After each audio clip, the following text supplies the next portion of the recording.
Yo, what's happening? Another trucker. It's been a while, man. I apologize for my inconsistency, but lately, man, I've been going through it and handling business. So, yeah, man, just coming out the gym, just pulled up at the crib, man, and I just had this on my mind. As a matter of fact, I was just looking through some of the comments that I got on my notifications of some of the from some of the recent videos, the last videos that I made, man, and somebody in the comment section I forgot the guy's name, but he was asking me, would it still be worth it to be an owner operator and hazmat tanker during these times, especially with the rates and all that different type of shit? And I would say yes. I would say it is worth it, especially in hazmat tankers. But this is the kicker though. You got to make sure you prepared before you decide to step into this arena. And what do I mean by prepared? You got to make sure your money is up, man. It's a totally different game once you get your own truck. Totally different game. Like, when you decide that you want to get your own truck, man, you can't come into it still thinking like a company driver, like you just finna drive and just get money. It ain't finna work like that. Everything is on you. All the expenses, everything is on you. And you have to be prepared for what's finna come with that truck. And one thing that a lot of people do not focus on or highlight like they should are the breakdowns. People mention maintenance. Yeah, you gotta have money for maintenance. But from my experience, if you're doing what you're supposed to do, you can handle maintenance. Maintenance is cheap compared to the breakdowns that you can't quantify when they gonna happen and how much it's gonna cost to fix. It's the breakdowns that you really got to be prepared for. You know what I'm saying? So before you decide to jump into this game, no matter what division you're thinking about getting in, you have to make sure your money is up. It's serious, fam. You know what I mean? You really have to make sure you got some real paper stacked up, because shit is gonna happen to you. And as far as like what I'm going through right now, I can tell you, in hazmat tankers, the money is out here. The dropping of the rates, it's affecting us too. But I'm a hustler, and if you know how to, you know what I mean, you know how to move in trucking. You don't mind, you grind, you work. You don't mind grinding it out on that road, man. You gonna get your money. You know what I'm saying? So as far as hazmat tankers, as far as what I know and what I've been experiencing, the money is out here. But the one thing that's been stopping me to get to the money, like how I've really been wanting to get to the money, is breakdowns with my truck. The breakdowns are the evil. It is the evil that can stop you from getting to the money. I think a lot of people can handle dealing with low rates, depending on how you manage your money. We can get around low rates. Something that I've recently learned is, matter of fact, I learned it from a cat off YouTube. It's this one cat, his name Mark the Mentor, and he basically makes content about box trucks. And one thing he stresses is people knowing their operational costs, as far as cents per mile. And for a while, I didn't know my operational costs. You know what I'm saying? I never cared. As long as that settlement looked good and I'm able to pay my bills and keep it moving, I was cool. But after watching him, it made me realize I need to know my operational costs. So when you know your cost cents per mile, that, to me, that is the specific determining factor that will determine if you're taking low paying freight or not.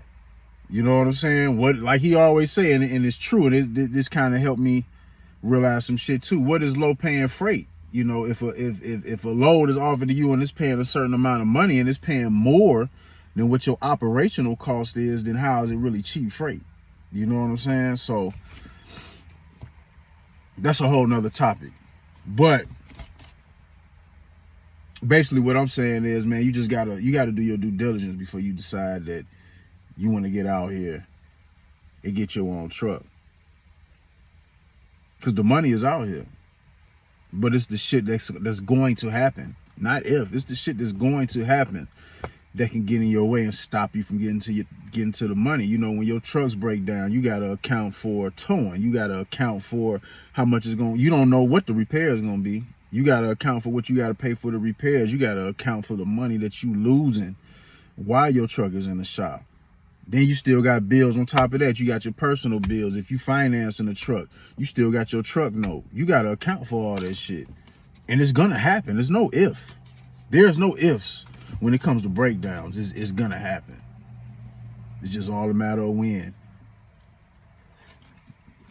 You know, I could tell you, man, my first year being an owner-operator, man, was great. It was smooth. It had me feeling like, damn, why didn't I do this a long time ago? And my second year, which is this year, 2024, it ain't been good.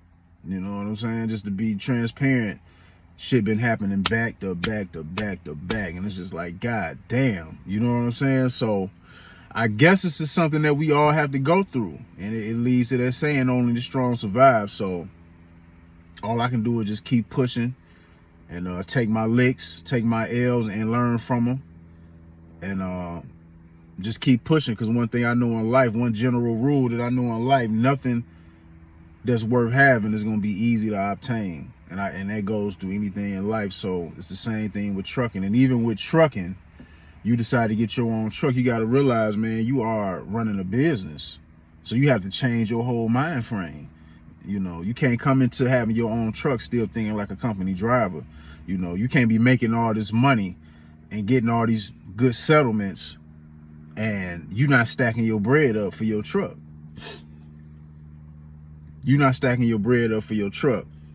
You know, you can't be having all these luxurious cars and motorcycles, designer clothes, and living in the most expensive areas or whatever town or city you live in, and you doing all this, but all you got is a couple $1,000s in your maintenance account for your truck. That's ass backwards.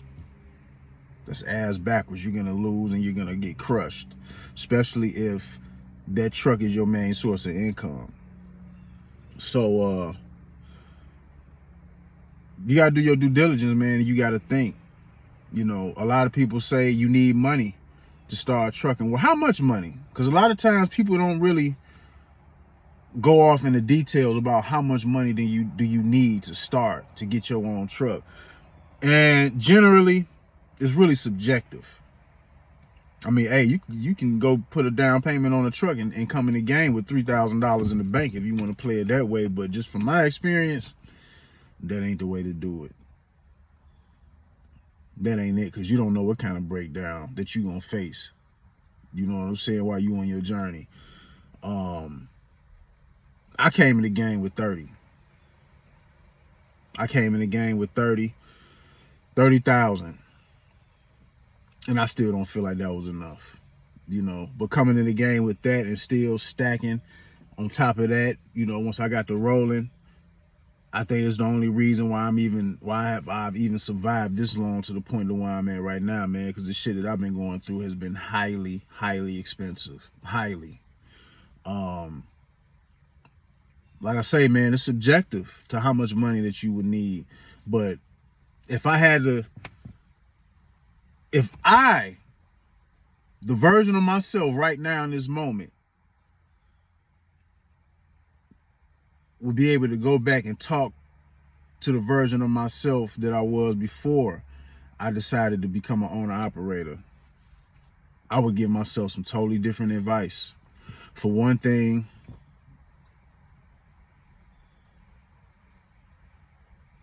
I wouldn't have financed this truck. Or, ain't nothing wrong with financing a truck. Nothing wrong, but the thing with financing a truck, fam, no matter what truck you get, how you go about it, you always got to make sure you got some real paper stacked up. Now, I'm just gonna go ahead and say, man, you need at least 50,000 stacked up, and I'm talking about whether you buy a cash truck, whether you finance a truck, whatever money that you spent to get the truck. When it's time to put that truck on the road, you need to have at least 50,000 in that bank account. Now, once again, that's a subjective number, but I'm just speaking from experience. And this is speaking from experience of money being available to get, but you still have to deal with these breakdowns, especially when you buy these trucks with these after treatment systems on them.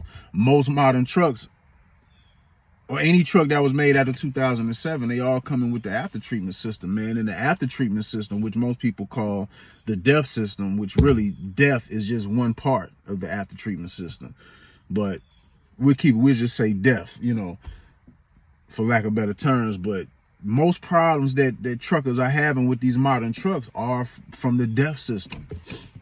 A lot of these trucks, they run good mechanically.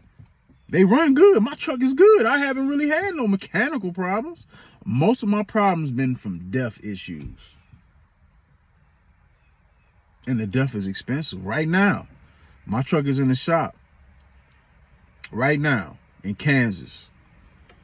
My truck broke down this past Monday. Well, it didn't break down to where I had to get towing, but my shit derated. You know, both engine lights came on, DEF light blinking. So, you know, I had to get proactive. Matter of fact, I was about to be on my way back home. I was doing a drop and hook. And when I had the empty trailer, all that shit happened. I'm like, man, I got to put my shit in the shop. Got to go check it out, see what's going on. And guess what? My worst fear at this particular time, 2 days later, they come telling me that I'm going to need to get a whole new one box. The one box is the most expensive part of the after treatment system. The one box is what houses the DPF and the DOC and the SCR. The one box, if you don't know what the one box is, the one box is a full box, a compartment that's located on under the steps on the passenger side of your vehicle, especially if you got a Freightliner Cascadia. So yeah, the one box, because you got, it's three main components to the after treatment system. The EGR, which is connected to your intake and your exhaust in the engine. Then you have the one box, which houses the DPF, which is the DPF are the filters. Then you have the DOC and the SCR. That's all one component. And then you have the DEF. So it's like three main parts. I mean, it's other small parts, many parts that make up the whole DEF system, but those are the major parts right there. And you know, once they tell you that you got to get a new one box, man, that's $10,000 plus. That's $10,000 plus dollars. And they telling me it's gonna cost $16,000 to replace my one box. That's with the parts and the labor. And the crazy part about it is, do I know if I really need a whole new one box?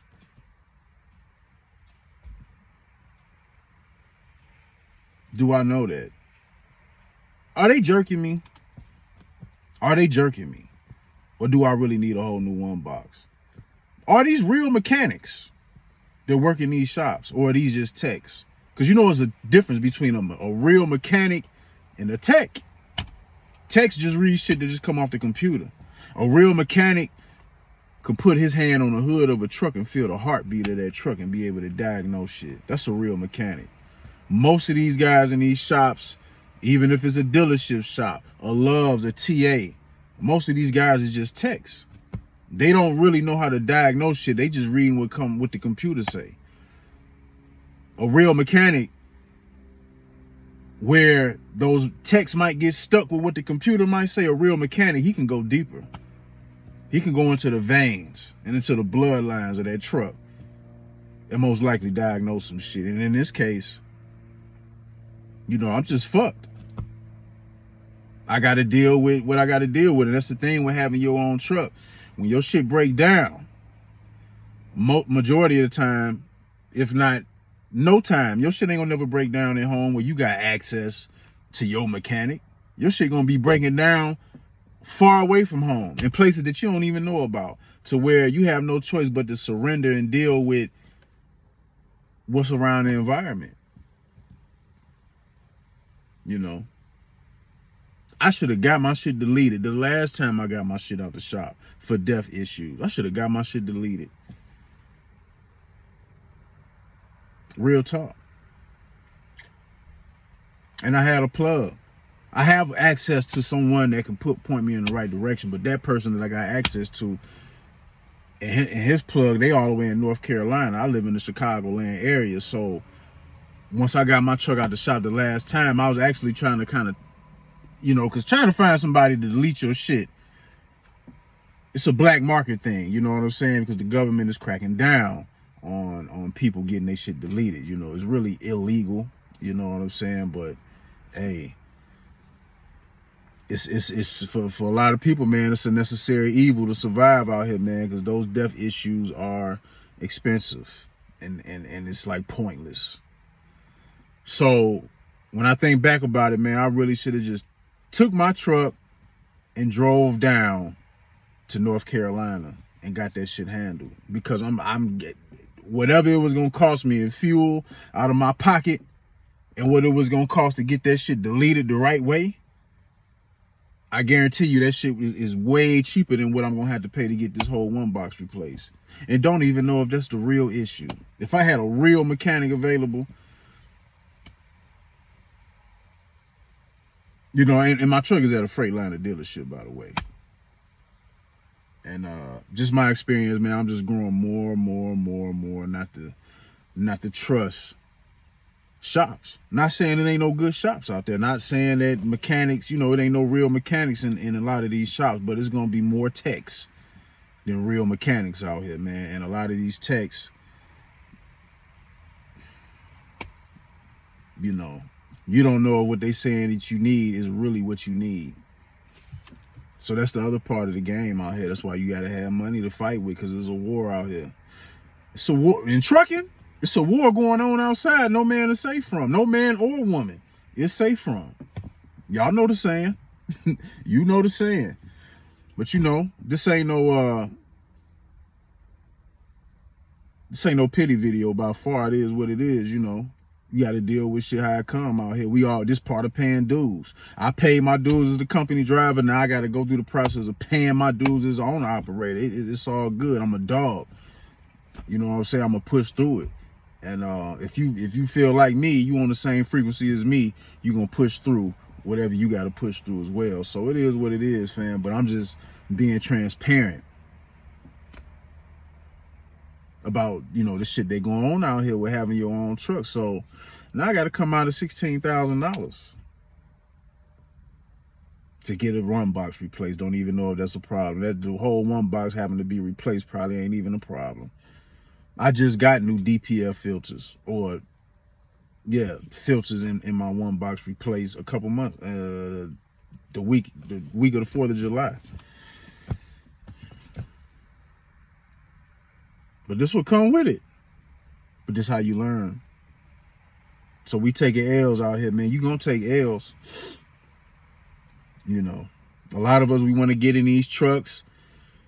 For a lot of us, sometimes we think the best option is financing a modern truck with DEF systems on them. We think that's our best option. A truck with 500,000 and 600,000 miles on them. And I can just tell you, man, you do your due diligence. Because a lot of times when we buy into those kind of trucks, man, we buying problems. We buying into problems. So now I really see why a lot of more experienced drivers, a lot of old school drivers, man, why they preach buying cash trucks, pre-emissions. Or if you get you a modernized truck with the ATS on there, the after treatment system, get that shit deleted immediately before you even hit the road. Make sure you know somebody, that's they know what they doing when it come to that type of shit. Straight up. Because it's unnecessary money. Dealing with that DEF system, man, that is some unnecessary money, bro. I done spent thousands playing with that DEF system. Thousands, you hear me? Never even spent that much money on my fucking self. Spending money on this piece of shit ass DEF system. So just think about it. I can tell you right now, moving forward, whatever's gonna happen with this truck, after this truck, I will never finance another truck again. It's gonna be cash trucks for me, period. Pre-emissions if I can. And if it got an ATS system, after treatment system, that shit, it's out of there. Not even finna play with it. Moving forward. But these are lessons that we learn. So to the guy that asked, you know, is it money? Is it still worth it being an owner operator, specifically in hazmat tankers? Hell yeah. You know what I'm saying? If you want to get your own truck, you should. I encourage you. But you just got to make sure your mind is right. You got to make sure you have a plan. You know, you got to make sure you understand what you're getting into. Because this ain't no game. This ain't no game out here, bro. You know, sweetheart. You know what I'm saying? If you a woman watching this ain't no game out here, man. This shit will crush you if you come out here unprepared. And I'm only still here at this moment because I came in with some type of preparation. But now that I know better, you gotta have some real paper. Just coming in. And even once you come in with that, you still got to keep stacking, man. It's going to be a while before you able to ball. It's going to be a while before you, it should be a while before you're able to comfortably go and get that Benz. Before you're able to comfortably and go and get that whatever sports car you want, whatever jewelry you want, you know, whatever luxury wardrobe that you want, man, you're going to have to hold tight and you're going to have to secure your business first. You're going to have to secure that truck, making sure you have enough money stacked up to be able to handle anything with comfort when it comes to that truck. And you ain't biting your fingernails depressed and worrying about how you going to pay for shit because you ain't got the money. You know, this shit take time. And I'm speaking through the experience, going through it in real time. So just beware. Yes, I encourage you. Get your truck. We need more independent drivers out here. Hell yeah. Having your own truck is freedom. But that freedom ain't cheap. That freedom ain't cheap. I can tell you, man, I travel, you know, internationally traveling, just traveling, period, man. That is my lifestyle. I did more traveling consistently when I was a company driver than I have been since I've been an owner operator. And you would think being an owner operator, yeah, you can just take off when you want to and park your truck up and do what you want. But it don't really go like that if you playing this game how it's supposed to be played. And you're responsible. And this shit will cost you. Freedom ain't cheap. You think about it. You look back through history. Wars and all that shit has been fought through ancient times to now. You know, people had to shed blood for freedom. Freedom ain't cheap. Freedom don't come from people sitting at a table deciding shit. You know, you have to fight for your freedom. From the days of old when people had to go to war and die and kill for freedom to now, to where you got to go through it to earn your freedom. Yeah, I got my own truck, but I got to pay for my freedom. Shit ain't cheap. And you got to pay dues to be able to put yourself in a position and to be able to enjoy that freedom. You got to pay dues, fam. So that's just what's on my mind. Sorry if I sound like I went off rambling, but I'm just being transparent. And I encourage people to do their own thing if that's what you want to do. But all I'm saying is just do your due diligence, man, and know what come with this, man. Ask questions. Know how to discern people that's telling you the shit that you need to hear as opposed to the shit that they think that you want to hear. I'm telling you what you need to hear. Vonnie EC, another trucker, man. I'm gone, man. Appreciate y'all for tuning in, man. Don't forget to subscribe and hit that like button, man. We need to spread this message out more and more. We need real shit spreading out more. So, man, y'all be easy, man. Stay up.